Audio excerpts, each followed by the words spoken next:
Welcome back on this Thursday morning. Your time now 6:55. Tonight at 6, the KVUE Defenders uncover how missed deadlines by Travis County prosecutors are letting some suspects slip through the cracks, not into freedom, but into deportation. Why victims may never see justice and what the DA's office has to say, only on KVUE News at 6 tonight.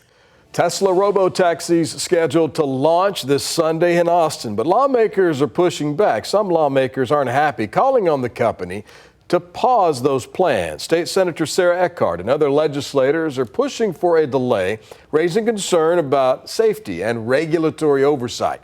Tesla CEO Elon Musk says the first robo-taxi rides will be offered in Tesla Model Y vehicles. Lawmakers want the company to hold off until new state regulations for self-driving cars take effect this September. One of the largest employers in Travis County about to pause production for a few weeks, talking about Tesla. According to Business Insider, Tesla will stop production on Cybertrucks and Model Ys beginning June 30th. The pause will allow Tesla to conduct maintenance, they say. We got video of quite a few Cybertrucks. This is in North Austin here. Cybertrucks manufactured, of course, at the Gigafactory in eastern Travis County. Now, we reached out to Tesla for comment, but have not yet heard back. And the traffic god's been blessing us today. Once again, it has been suspiciously quiet out there. Looking pretty good, though. Heck, if you need to get around and get somewhere on time, this is the morning to do it. We're still seeing some delays, though, of course, coming in from Buda, but really not too bad. Still under 25 minutes with, the occasional stop and go through Bluff Springs. But we really like to see the lack of crashes today. And if you are coming in from North Austin and Round Rock, 15 minutes, that'll get you to 183. And even Mopac still looking pretty clear as we're starting things off, Casey. Yeah, if you're heading out, definitely crank on the AC. We're warm, we're muggy. A lot of us already feeling like we're in the middle 80s right now. We're climbing into the middle 90s, warm and humid today with a 10% chance for a stray storm this afternoon. I think tomorrow a little bit of a higher rain chance, especially after about the noon hour. We'll have to watch for a few of those through 3, 4 o'clock. Dry for Friday night plans, and then the weekend ahead, just a very classic June forecast. Highs in the middle 90s, 10% chance for a stray storm. That'll continue as we head into next week, too. All right, thanks for being with us here on Daybreak. If you want more, we've got more coming on Daybreak Plus in just a few minutes. That's our streaming app on KVUE Plus. Continue with us and watch free now on the KVUE Plus app everywhere you stream.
Well, here we are, Thursday morning. Thanks for joining us. You're watching Daybreak Plus on KVUE Plus. That, of course, as you know, because you're watching it, is streaming free on your television. I'm Brian Mays. We are here, aren't we? And I'm Hannah Rucker. It is Thursday, which means it's almost Friday, which means it's almost the weekend, which means we have something to look forward to. That's right. Yeah. That's right. We do, and you've got a lot to talk about, too, as we're heading out. I mean, also summer kicks off on Friday. So, yeah, a lot of people celebrating summer solstice on Friday. Longest day of the year. After that, if you're like me, I like the shorter days because, hey, when the sun sets earlier, it's easier for us to go to bed with our crazy early alarms. Out the door right now, a lot of us are waking up to their alarms. Cloudy sky. We're dry, though. We're warm. We're muggy. If you're about to maybe head out for that morning jog, it's going to be pretty sticky. We will see the return of some slim rain chances today, along with the continuation of this typical kind of June heat.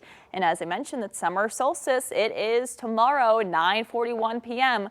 We ring in the summertime season, although it certainly has been feeling like it so far for this week. Temperatures out the door as we take a look. Upper 70s from Georgetown to Austin, 77 degrees out towards San Marcos, out across the coastal plains. You're also sitting pretty warm right now in the upper 70s. Hill country currently in the middle 70s. We're all of us currently dry. We're dry across really the Lone Star State, except for the coast. Starting to see a couple showers kind of creep in across the coast of Texas. This is a sign of some of the moisture that's going to be moving in from the Gulf beginning today and into tomorrow. And that's what's going to lead to a chance to see some showers and storms. It's not going to be a very high chance, but we'll take it. We still do need the rain. As we take a look closer to about 2 o'clock, 3 o'clock, 4 o'clock is when we'll see that chance for a stray shower across the region. Many of us will say dry today. 95 degrees for a high temperature, partly sunny with those heat index values approaching around 104 degrees. So the mid-June heat, it continues tomorrow. I think a higher chance to see some showers and storms for your Friday. We'll continue with the stray storm through the weekend where temperatures are going to remain close to average in the middle 90s. I'll show you when for your Friday plans you could be running into some showers and storms. That's coming up in just a bit. Okay, little possible pesky shower sneaking in. It is 7:03 and it's Thursday here in Austin, Texas. Let's take a live look out on the roadways. Here is beautiful Round Rock at Sundance Parkway. All good there. We love to see it. It has been once again pretty quiet out there today as far as crashes are concerned. We are seeing a little bit of stop and go if you were heading out towards Oak Hill in those westbound lanes approaching William Cannon. So might just have a little hiccup developing there, but overall looking pretty good. You got a straight shot coming in eastbound on 290 right now. That beautiful gateway to the hill country, we call it. We do have a stalled vehicle in North Shoal Creek, not too far from us here at KVUE on Anderson Lane, northbound, causing a minor slowdown in Mopac, not of major concern. Looking good over here at the Austin Country Club if you're wanting to get out for a steamy golfing day. And that stalled vehicle out in Round Rock near East Palm Valley cleared up. So just still seeing minor slowdowns heading towards the outlets there, but really not too bad, like I said. We do have a stalled vehicle, though, coming in from South Austin. That's actually just impacting southbound travel. And then, minor slowdowns heading towards Bluff Springs. But once again, nothing like it was yesterday. So I think everyone's either sleeping in or maybe just done with the week already. I don't know, Brian. I like that. Steamy golf, too, is better than no golf. So we'll take that as well. All right, the U.S. State Department is restarting interviews for international students applying for student visas. But now applicants will face a stricter social media requirement. Applicants will now be required to unlock their social media accounts, make them public, for the government to review. KVUE's Jessica Cha is following this story for us. She's near the UT Austin campus. So, Jessica, tell us, how did we get to this point and how's all this going to work? Well, Brian, back in the spring, the Trump administration revoked the visas of thousands of students. And that decision was eventually reversed. But just last month, the visa application process was paused due to concerns over national security. And now, in a notice made public Wednesday, the State Department says that consular offices will be on the lookout for posts and messages that could be deemed hostile to the U.S., its government, culture, and institutions of founding principles. They say new applicants who refuse to set their social media accounts to public for review may have their application rejected. The notice also advises consulates to prioritize students hoping to enroll at colleges where foreigners make up less than 15% of the student body. Now, this will apply to all student visas, regardless of the institution of study. And I'm sure a lot of hopeful students are eager to set up some interviews as the school year is about to roll around the corner. Live at UT, Jessica Cha, KVUE News. Brian. All right, Jessica, thank you very much for the update. Overnight, Israel launching more airstrikes, hitting several targets in Iran. Now, President Trump weighing military action. ABC's Nicole D'Antonio has the details. This morning, tensions between Israel and Iran intensifying. Overnight, Israel attacking dozens of military targets around the country, including an Iranian nuclear facility south of Tehran. Iranian state-run media says there was no radiation danger and the facility had already been evacuated. Iran also firing missiles into Israel, hitting multiple locations, including a direct hit on a medical building. We just come down to one of the impact sites here in Tel Aviv. Dozens of Iranian missiles fired into the heart of Israel's biggest city. You can see the destruction to the building here, but also not just to office blocks, but also to residential apartments. Scenes of total chaos here as emergency services try to get to work. Now President Trump is considering U.S. military action. I may do it, I may not do it. I mean, nobody knows what I'm going to do. I can tell you this, that Iran's got a lot of trouble. Sources tell ABC News that the president has been briefed on detailed military options for striking Iran. It comes as Iran's supreme leader rejected Trump's demand for an unconditional surrender. In Washington, intense debate over possible U.S. involvement, with concern among Democrats that the president is bypassing the assessment of the intelligence community and congressional leaders on potential military action against Iran. I have no foggy idea what this administration's plans are or what the foreign policy is vis-a-vis Iran. Meanwhile, Republicans are divided over whether President Trump should launch a military strike on Iran, with some critics pointing to his campaign promise to keep America out of foreign wars. Nicole D'Antonio, ABC News, Washington. Demonstrators plan to gather at Austin City Hall Plaza, calling for an end to the conflict in Iran. The ongoing missile strikes have many Central Texans worried about family members in the region, in Israel and in Iran. While Rabbi Denise Egger lives in Austin, she's constantly monitoring how her loved ones in Israel are doing. And so that's where my heart's been, and that's where my faith has been, focused on hopefully praying for peace and praying for peace for the whole world. For Armin Salik, who moved from Tehran, Iran, to Austin at the age of 5, he says his community's biggest priorities, their relatives in Iran. He wonders if they're safe or if they'll have access to internet. We want to see our family members survive and thrive in Iran. We want them to live to see the day when there is a democracy in Iran. And I think that's our number one priority. We've already had an Iranian community who has not. That protest in Austin set to begin at 6:30 p.m. this evening. How about this? An explosion at Starbase in South Texas. Take a look at this dramatic video from overnight. SpaceX's Starship rocket blew up before a test flight, turning into a massive fireball. Looks like something out of the movies. The company posted on social media they experienced a, quote, major anomaly while preparing for the rocket's 10th test flight.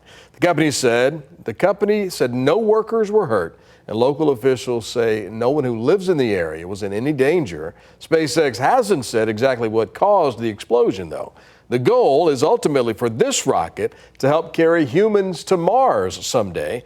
But something's gone wrong with the rocket in its last 3 test flights this year.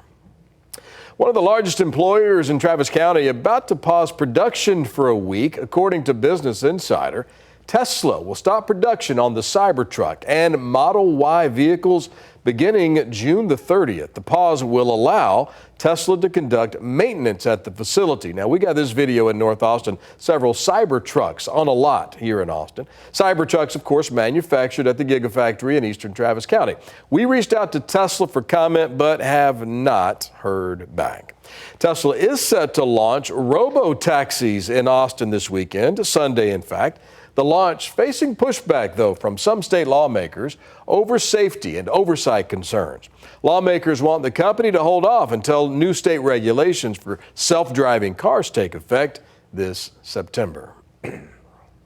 More Central Texans are on their way to help fill a shortage of trade jobs in the state of Texas. Elected officials stopped by an East Austin training center yesterday to celebrate graduates of an apprentice readiness program. Austin Mayor Kirk Watson says the Austin area has $25 billion worth of infrastructure projects ongoing right now.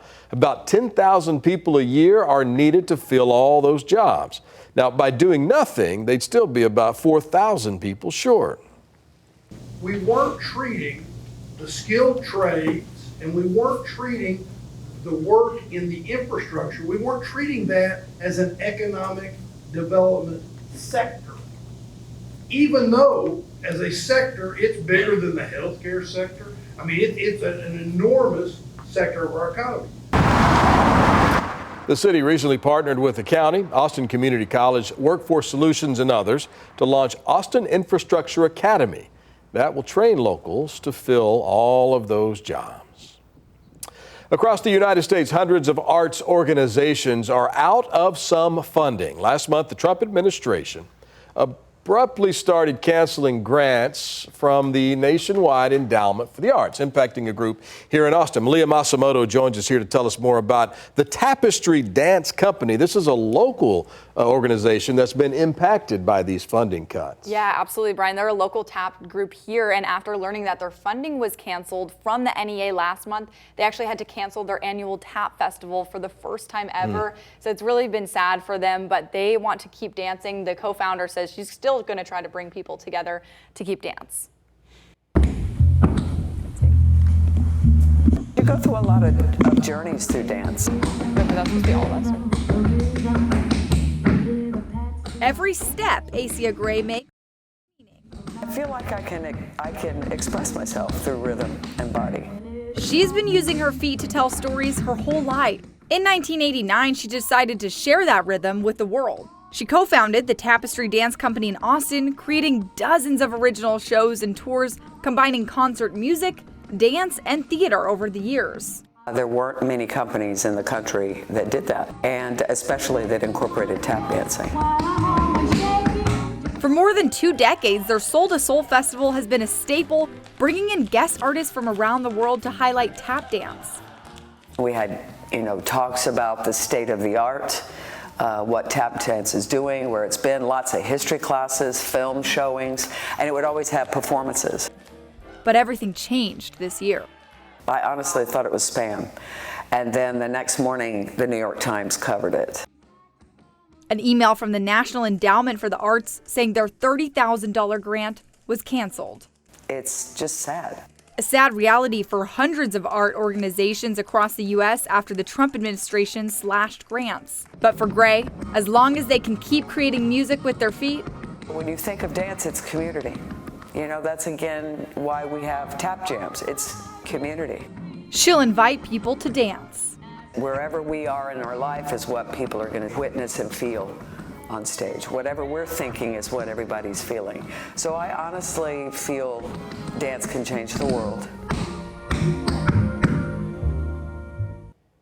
Well, last night would have been the first night of their festival, so they did hold a tap jam for musicians and dancers to come play music and tap with each other. They also had a silent auction there. And as of right now, Gray doesn't really know what the future will look like in terms of funding. They did apply for their new grant back in February, but are still waiting to hear any more information about that. She is hoping to do a show in December like they used to do before COVID if they're able to get more of that funding. In the studio, Malia Masmoto, KVUE News. Such an important story, Malia, especially here in Austin. We love our sense of expression. And dance really brings people together. She's talking about the TAP Festival and just taking classes and getting to know people. It's such a community experience. So it does. Really important to keep the arts around. Yes, and you're a little dancer too. Yeah. See, I want to see you with the little taps. Yes, I told her I'm going to go back, take a class, go and tap. It's you have your own set of shoes, right? Yes. Oh yeah, I have 2 different tap heels and tap flats. So there's 2 different kinds. They're very fun. Yeah. Oh, that's wonderful. Thank you so much, Malia. It is 7:15 on this Thursday morning, and it is not just any Thursday, it is Juneteenth. It marks the day the last group of enslaved people in Galveston learned about the end of slavery. On June 19th in 1865, federal soldiers rode into Galveston, Texas to free the last remaining slaves. This was more than 2 years after President Abraham Lincoln signed the Emancipation Proclamation. Former President Joe Biden will visit Galveston to celebrate today. He will attend an event at a historic African Methodist Episcopal church. It is actually the oldest operating AME churches, one of them in the state, and it was one of the locations where the end of slavery was announced. And in 2021, you may remember former President Biden made Juneteenth an official federal holiday.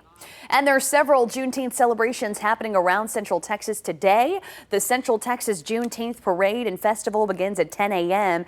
at the corner of MLK Jr. Boulevard and Leona Street in East Austin. The George Washington Carver Museum and Cultural Center is hosting a Juneteenth Remembrance Ceremony at 2 p.m.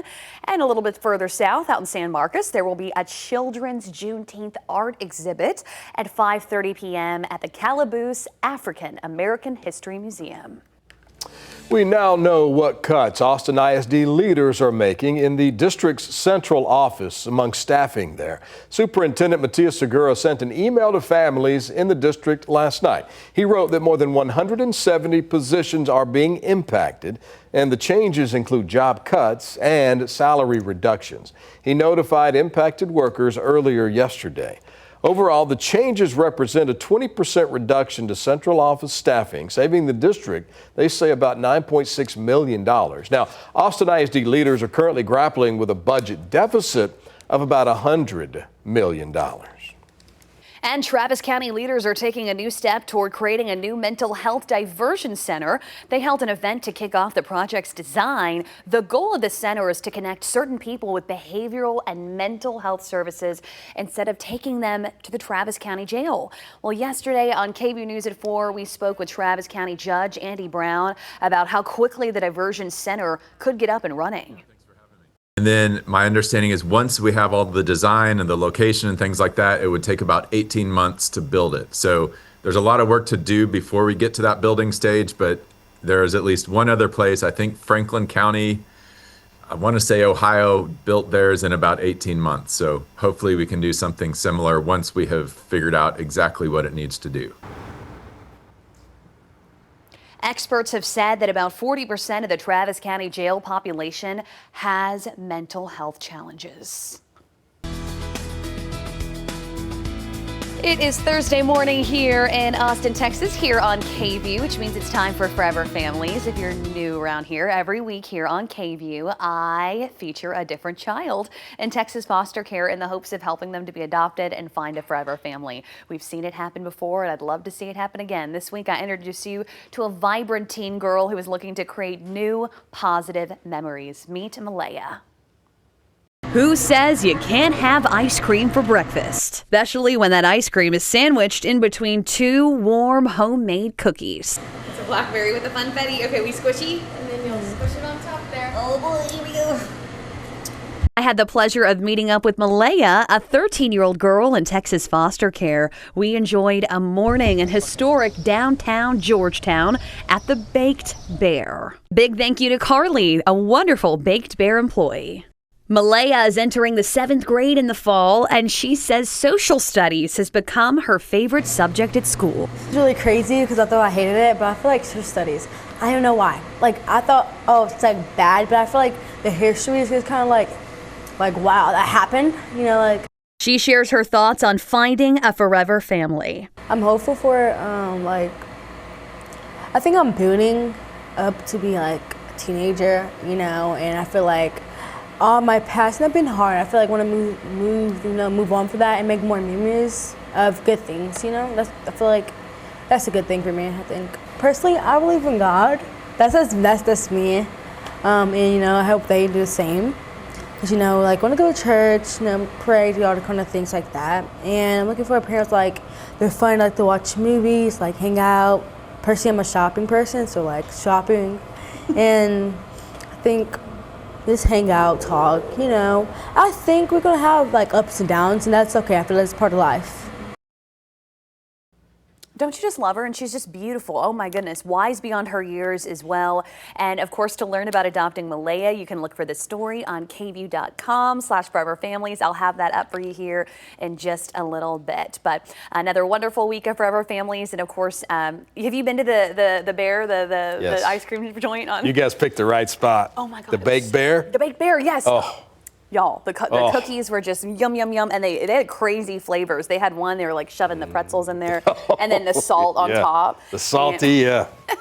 And they had Nutella and all that good stuff too. You can't beat a good warm cookie with ice cream. There's something about that combination. Oh, it's just so good. That is perfect. And how about, she's such a sweet lady, sweet young lady. She's just beautiful too. I would love to and she's going into the 7th grade, and so, it's just, I really hope we can help her find the right people for her. So thanks again so much for watching here on Daybreak Plus. We've got another quick weather and traffic update coming at you for our TV audience, and then we'll be right back here with more local news for you on KVUE Plus in a couple minutes.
Good Thursday morning to you, Central Texas. We are waking up here in Austin, Texas, and we're doing one thing right today. It is 7:23, and it's been looking pretty good out there. I don't know if y'all are sleeping in, or maybe the work week is getting you too much already, but here's a live look in Round Rock at Sundance Parkway. Looking pretty good there, too, and a lot of the crashes I was clearing have cleared out. I am seeing a little bit of a delay, though, with the westbound lanes on 290 approaching William Cannon there if you're heading out towards Oak Hill. Not too bad in the eastbound lanes. We do have a little bit of car trouble in North Shoal Creek, not too far from us here at KVUE, northbound at Anderson Lane on Mopac.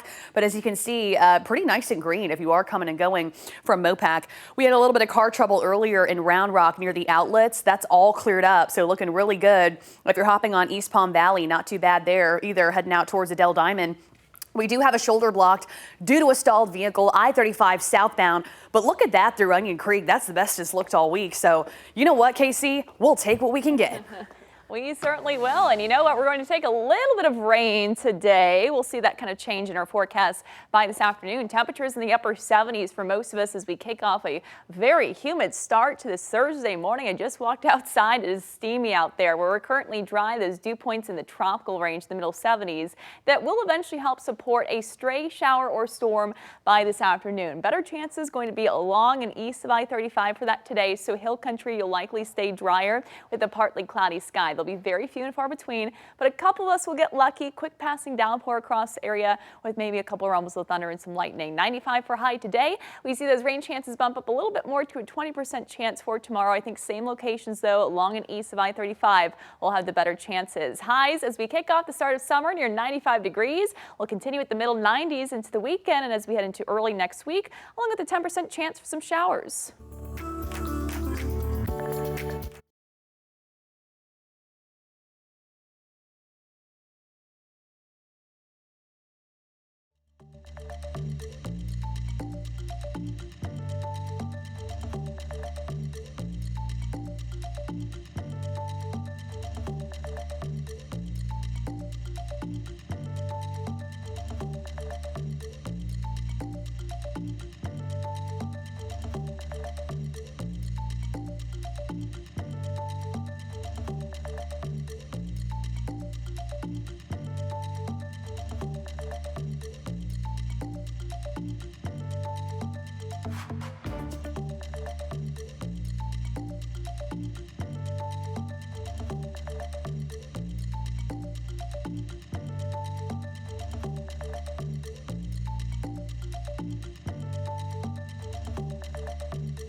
All right, we're back.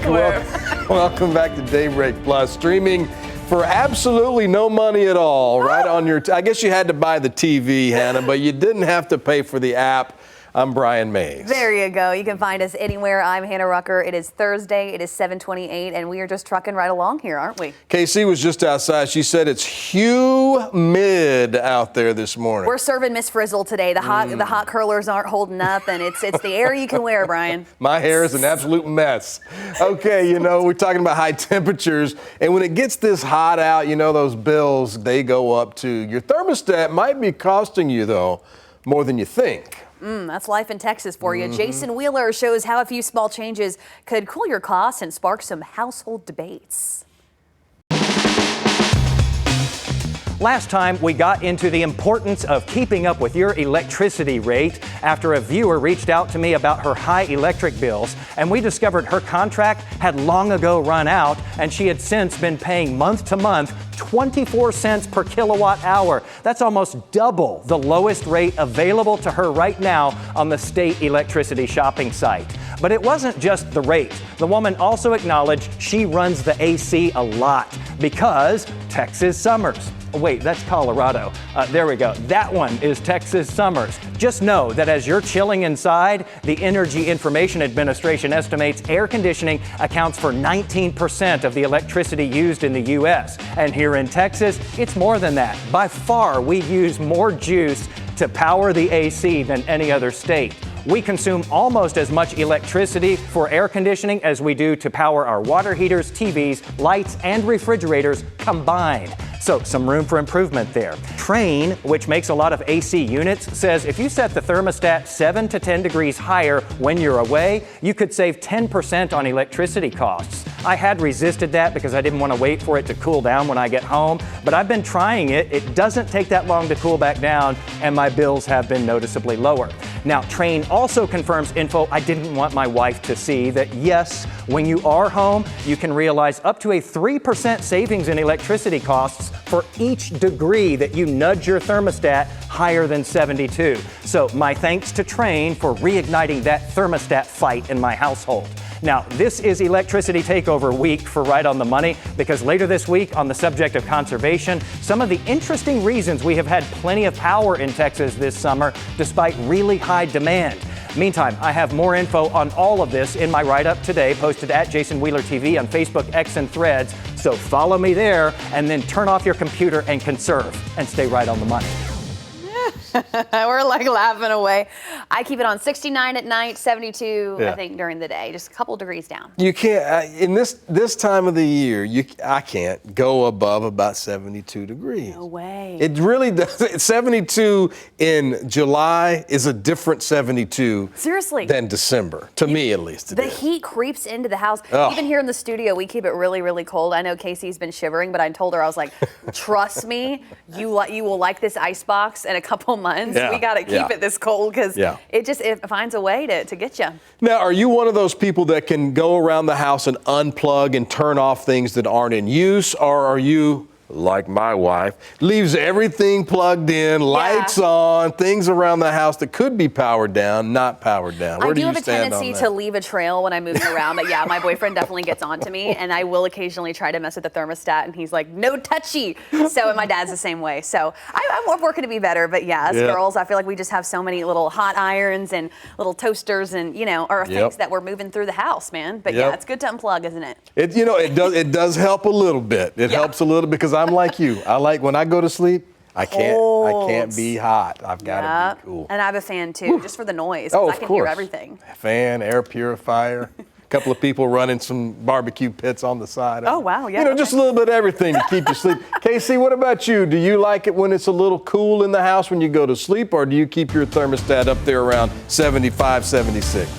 When I'm sleeping, I agree. We're 68, 69. During the day, though, I would say 77, 78. I like it warm-ish in my house during the day. But yeah, sleeping, you need the heavy blankets, the cold AC, and the fan blowing too. All those things, except for the heavy blankets, is something that you'll need today. The AC, the fan. We are very muggy as we kick off this morning. Temperatures right now sitting in the middle 70s out across the hill country, upper 70s for the coastal plains and the I-35 corridor. We're currently dry, but man, are we feeling the mugginess, that moisture at the surface with those dew points that are way up there in the middle 70s and winds that have been out of the south and east. We've, of course, dealt with the humidity for the past couple of days. Today, I think a touch higher, and what we're also going to see is a little bit more moisture moving in the mid-levels of the atmosphere. We've got some moisture coming in from the coast of Texas. That's going to lead to a chance for a stray shower storm later this afternoon. So as things start to heat up, 2, 3 o'clock, a couple of lucky areas could be looking at a quick passing downpour, maybe some lightning, some thunder. Certainly not expecting anything severe, and we're talking about just a 10% chance at rain, but that is going to be a change from what we have had for at least the start of this week. 95 degrees for a high temperature today. That's a degree shy of where we were yesterday, thanks to the fact that, again, I think the humidity is going to be a little bit higher. It makes it tougher to warm things up as well as cool things down, which is why we're off to a start where many of us are around 80 degrees waking up this morning. Stray storm possible today. Higher rain chances as we head into your Friday. We'll see an even better chance to see some showers and storms. Still slim chances, but more of us looking at a couple downpours for tomorrow afternoon, which of course I'll be timing out, and also have a look at your weekend forecast. That's all coming up. Thank you so very much, Casey. Let's go ahead and take a look out there at the morning commute. We've had a little bit of car trouble here and there, but as far as crashes are concerned, I've been very pleased with what I've been seeing so far this morning, because we're only seeing a couple of them. So let's go ahead and back up here and take a look at the entire map. So we still have a stalled vehicle, North Shoal Creek on Mopac. That is not of major concern, causing just a touch of a slowdown, and I guarantee they'll clear that out here in just a moment. Still honing in on a little bit of a slowdown that's kind of a bigger slowdown now heading towards William Cannon. Just westbound travel. Eastbound travel looking pretty good. If you're coming in from Bee Cave or, maybe even coming in from the Hill Country. Let's take a closer look. Speaking of, if you are coming in from the Hill Country today, good morning. Looking good through Bee Cave there. You can see just a little bit of a slowdown heading towards Bee Cave Elementary there on 71. And this is why we call it the Y. You can kind of see that Y branching out there. Whoop, where did that go? Let's go ahead and head back out to the Hill Country once again. Not seeing any major issues there. So past Dripping Springs, just a little bit of that slowdown with that ongoing construction. Good morning, Harper. I just love it in Harper. There's so many hummingbirds, and I just want to sit out there and drink coffee this morning. We're taking a look at Fredericksburg, also looking good. If you're heading out towards Enchanted Rock through Eckhart, looking pretty good right now on 16. Good morning, Llano, looking pretty good for you guys as well. Burnett, another wonderful place, looking good on 281 if you are moving through there right now. And Limpassas seeing some minor slowdowns if you're heading out on 183. Coming in from Georgetown as well, looking good. Not too far from Lakeline Mall, though. Looks like we've got a little bit of a delay heading southbound there on 183. So gonna check in on that coming in from that Whitestone area. And then let's go ahead and check over here, traveling eastbound today. If you have an early morning flight, could be a busy weekend there. I mean, when is it not, though? I feel like the airport now is just kind of a testament to the growth that we have. Seeing, not too bad of a slowdown if you are coming in from Colton or Mustang Ridge, that little trouble spot near the South Austin terminal. And then good morning through the Montopolis area, seeing a little bit of a slowdown northbound on 183. Maybe if you are coming in from an early morning flight. And if you are traveling east today, also pretty sleepy over here in Bastrop and Smithville as well. And I'll send it back to you, Brian. All right. All right. Thanks a lot, Hannah. Great work out there. Hey, how about this? San Antonio Spurs forward Harrison Barnes and his wife, Brittany, made a big financial donation, all to renovate a basketball court right here in Austin. The court's at the Boys and Girls Club. It's on Ed Bluestein Boulevard. Being at the Boys and Girls Club reminded Harrison of the time he spent there as a young child, meeting then NBA player Fred Hoiberg. Jack Hoiberg works for the Spurs, and his dad had come to the Boys and Girls Club and was doing an autograph signing. And so I think they still have, there's a picture in the club in Ames where I'm one of the kids who was going through the autograph line. So him and B.J. Armstrong are there autographing things. I'm getting my stuff autographed, and I got the Bulls jersey on. So yeah, it's kind of funny how that kind of all came full circle.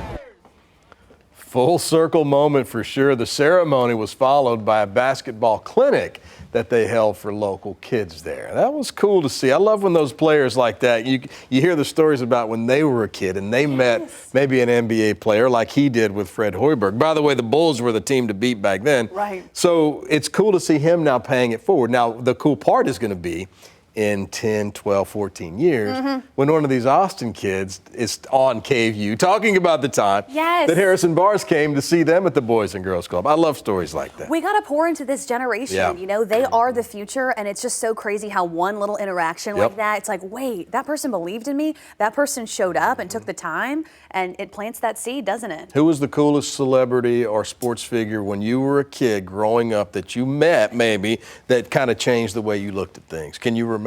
We actually did go to a Mavs game one time in Dallas, and it was when Dirk was playing, and Mark Cuban walked by us, and my mom goes, "Hey, Mark," and he waved to us, and he said hello, and and I really like. He's quite a wonderful business owner too. He's done a lot for the Dallas community, but I love him on Shark Tank, of course, too. Sure.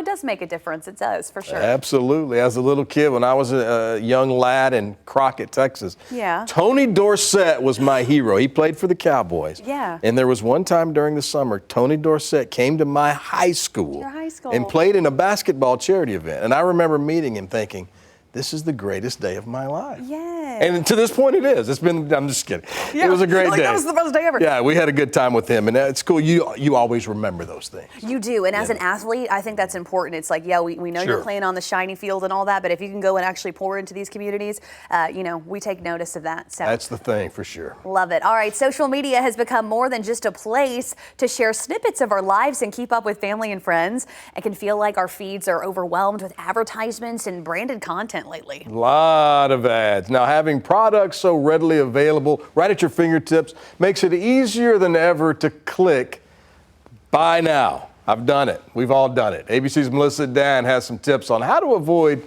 that impulse buying. Impulse purchases can be fun to make in the moment, but hurt your budget in the long run. According to a Bankrate survey from March, 16% of Americans say they have bought an unplanned, non-essential item in just the last month. On social media, an impulse purchase can look like a product from TikTok Shop. It could look like buying clothing from an influencer. And outside of social media, it could be as simple as buying things in the grocery store that aren't on your list, or buying a pair of shoes because you got an email about it. Think of your budget like a pie. When you cut out a slice for impulse buys, you detract from the other slices. It might be subtracting from other line items in your budget. That could be adding to your savings, paying off debt, even having enough money to pay for your essentials so that you don't end up in credit card debt. So what can you do to stop yourself from making these types of purchases? First, set a budget and stick to it. There are so many good budgeting apps out there. If you have a certain spend limit in mind, that can help you when it comes to making that purchase or not. You can think about the limit that you set for yourself that month. If you see something you want, wait at least 24 hours before buying it. You can even add it to your cart, but give it a full day, sleep on it, think about it, look in your closet and see whether you already have it before you make that purchase. Don't shop on your phone. If you need to delete the Amazon app, don't have your credit card information saved on your phone. You might even unfollow people who are making you want to make these purchases. Try the no buy challenge, making no discretionary purchases for a set amount of time. And what that does is causes you to re-examine your habits so that when you do re-enter that spending, you can do it with more mindfulness and less of that impulsiveness. You can even take a personal finance course or work with a credit counselor. This is a tough habit to break, and it can help to just have another person be able to guide you through that process. Melissa Dawn, ABC News, Los Angeles. So I actually don't really do that. I do not really links and buy. Like occasionally, I will I don't know. Money's tight, man. I'm not just going to be sitting there and click. I don't know who's got the time and the money to do it. I don't know. No. Maybe every now and then if something's really shining at you. Trendy, like, okay, the Labubu trend, for instance. I was on eBay like all last week and on like Pop Market, and then you kind of have to like check yourself, like, do you really need this? I know. No. The answer is usually no to that question. Yeah. Does it create joy? Yes. That's the key. Yes, a little joy fund. Right. Budget in the Honestly, joy. I have not bought a Labubu yet. You Not haven't. yet. I know our little floor director, she's off this week, but she's got like, what, 4 or 5 every At time least. I see now. She's Yeah. got like a little A new family one. growing on her. It's amazing. Hats are my thing. If I come across a hat that I like, and it's almost like an addiction. I've got so many stupid hats. Yeah. But you keep them forever, and it's a You do memory. have. I do get I that. feel like everyone has that one like thing where they're like, oh, I have to get this. Yeah. Yeah. That one purchase. Like for some people, it's shoes, hats, something like that. It's always catching Jewelry, you for sure. yeah. And it's always available. It's always easy to do. All right, turns out becoming a millionaire isn't as rare as it used to be, at least not in the United States. A new report from UBS says the country added about 1,000 new millionaires every day last year. 379,000 people hit 7 figures in the year 2024. That's thanks in large part to what was then a booming stock market. The U.S. led the world in wealth growth, and analysts say that trend is likely to continue. UBS projects more than 5 million more Americans could become millionaires over the next 5 years. Still, for most of us, the average wealth per adult is about $312,000, which is a nice chunk of change, don't get me wrong. It blows my mind, though, how young they are, too. It's like you look at some of these mansions, even at Lake Austin. These kids, they're like, some of them are 20 years olds buying these mansions, man. Where is this money coming from? I mean, it's online, all I guess. Media, or tech or everything like that that's blowing up. You know, you've got the TikTok accounts and Twitch accounts, and it's all these different new avenues. I feel like you can make a ton of money in. Yeah. It's all the Labubu's that KC is buying. Right, that's too. Supporting all these large You do need a little weather whoever's one. selling those. Yeah, that'd be so cute. A cute little weather With me. little fuzzy. Or hook them to, yeah, like my dress or something for every single weathercast. You should definitely do that. We'd get a lot of your young viewers coming in for that one. That would be great. Oh, how good. What are you working with today for the weather? I know, hot. so we've got that. Yeah, hot. Yeah, There you hot go. and really humid outside too. I mean, you're going to feel it. It is like a steam room when you step out the door. We've got dew points in the middle 70s, well up there into that tropical range. Moisture coming at us out of the south, cloudy sky, a little bit of a breeze now developing with those clouds moving out across the Kalahari Resort and Round Rock. Temperatures in the upper 70s. Again, there is that humidity, 88%, dew points in the middle 70s. That's what will lead to a sticky day today. Heat index values climbing back into the triple digits. Currently dry, but with a little bit more moisture in place, we are going to be looking at the return of some showers and storms by this afternoon. The chance is very limited, but I think a few of us will see some rain. Dew points, again, up there in the tropical range all throughout the day. It's going to be a sticky day of weather. We've had kind of the stickiness, though, throughout this week. What we haven't had much of is moisture in the mid-levels of the atmosphere. So as we travel about 10,000 feet up, it's been fairly dry, which is why we haven't had much rain. We've had an area of high pressure that's been parked in the upper levels of the atmosphere that's kind of kept us drier for the past few days, but that starts to change today. In the middle of the atmosphere, we'll start to see an area of high pressure kind of budge its way a little bit farther west. That's going to help pull some of the moisture in from Mexico and the Gulf, leading to what's going to be, of course, the slightly higher humidity we're feeling this morning, but also a better chance of seeing some showers and storms. I think that chance is going to be increasing a little bit more as we head into your Friday.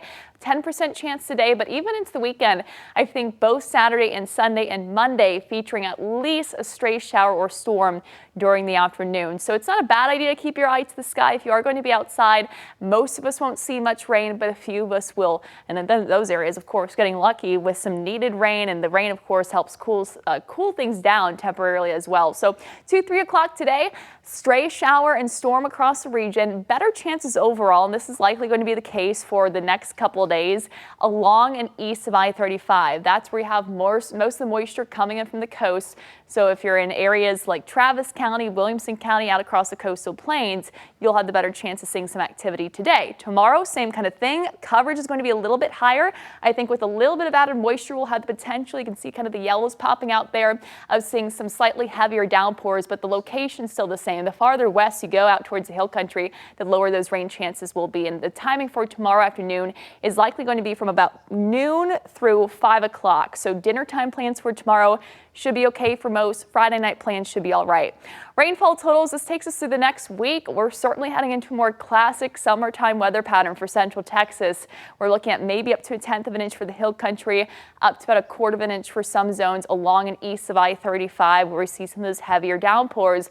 But this is just kind of the trend we're going to be heading in, especially into July and August, some of those drier months out of the year, where our dominant weather feature is high pressure and the heat. Highs today, a degree or so above average and a degree cooler than what we had yesterday. Middle 90s is where we're headed. Of course, with the humidity, though, feeling much hotter with a heat index ranging from 100 to as hot as 104 degrees by this afternoon. As we head into tomorrow, same kind of thing. Temperatures back into middle 90s, but that 20% chance for showers and storms will be just a touch higher than what we're looking at today. Tomorrow, speaking of, it is the official start of summer, our summer solstice at 9:41 p.m. It is the longest day out of the year. We're here in Austin. We get 14 hours and 7 minutes of sunlight. And from there, we start to see those days get shorter as we approach the season of fall. Allergy count, weeds, pine, and hickory low, mold remaining high. 7-day forecast Saturday and Sunday. Stray shower and storm possible each day with highs in the middle 90s, keeping with us as we head into next week. Oh, hello. No, it's all good. We're like, what time is it? Whose turn is it? We're just like, we're passing a little ball around like, you take this and go. Okay, it's 7:48. Hello. It is. We're taking a live look right now. If you are coming in from North Austin, look at this. I mean, there's just not a lot of people on the roads today. I don't know what's going on. I'm telling you, I think it's just been like maybe a crazy week and everyone's really tired. I don't know. Okay, here's an incident right now, though. We do have a new crash on 1st Street at Cumberland Road, not too far from that downtown area. So causing a minor slowdown there, not of major concern as of right now. And even that backup on 290, if you are heading out towards Oak Hill, is clearing up approaching William Cannon. So looking really good out there, like I said. The car trouble we were having in North Shoal Creek on Mopac, that has also cleared up this morning and still looking pretty good if you are coming in from Round Rock today. You can just see a minor slowdown southbound approaching East Palm Valley there, but not too bad on 79. Let's take a look across the rest of the area. They do still have a stalled vehicle right now southbound coming in, heading towards, I should say, the Buda area today with those typical patches of stop and go, heading through Bluff Springs, Bastrop Highway looking good, and 290 all clear for Manor as well. All right, Hannah, thanks a lot. The latest season of Netflix's America's Sweethearts highlighting a major pay raise for the Dallas Cowboys cheerleaders. The cheerleaders can expect, they say, about a 400% raise going into this season. The show doesn't give the exact numbers, but online reports say they'll now make about $2,000 each per game. A big jump from last year's estimates of about $500 per cheerleader. The Cowboys have long faced criticism over how little the very popular cheerleaders were paid, especially given the team's $9 billion valuation.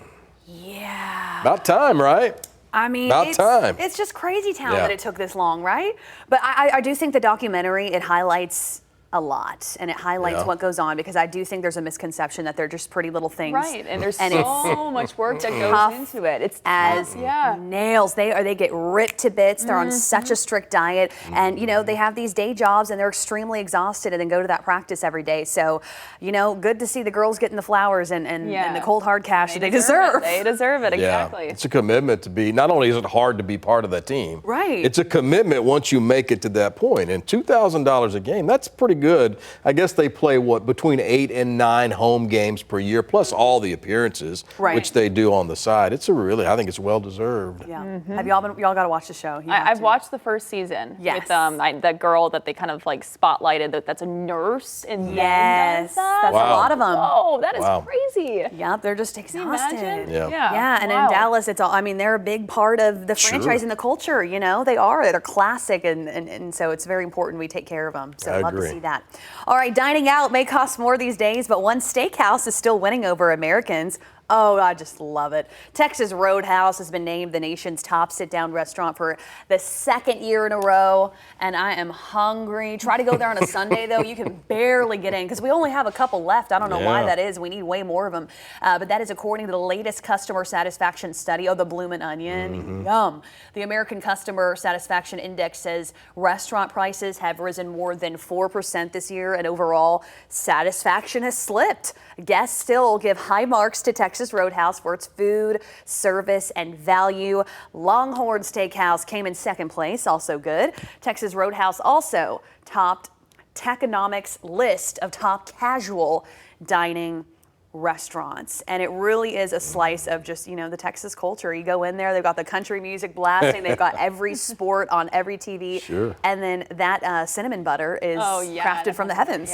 My question is, so I've not had Texas Roadhouse in Texas. I've only had it in other, states. Is it better in Texas? I reckon. I think how so. some people are like, okay, like In-N-Out is better in California. So you think it's probably better? I feel like I have to try it in Texas. You do. I think it is better. We'll take you. Should we go now? Probably. No, I'm kidding. I'm hungry. They're probably not open until like 11. I got a steak right now. I could too. Is that crazy? Yeah. The report said that the prices of food eating out has gone up. You know what? I really noticed that on vacation last week. Yeah. Now, I was out west, so things are always a little more expensive, but my goodness, for a family of 4 to eat out, it's just a casual dining.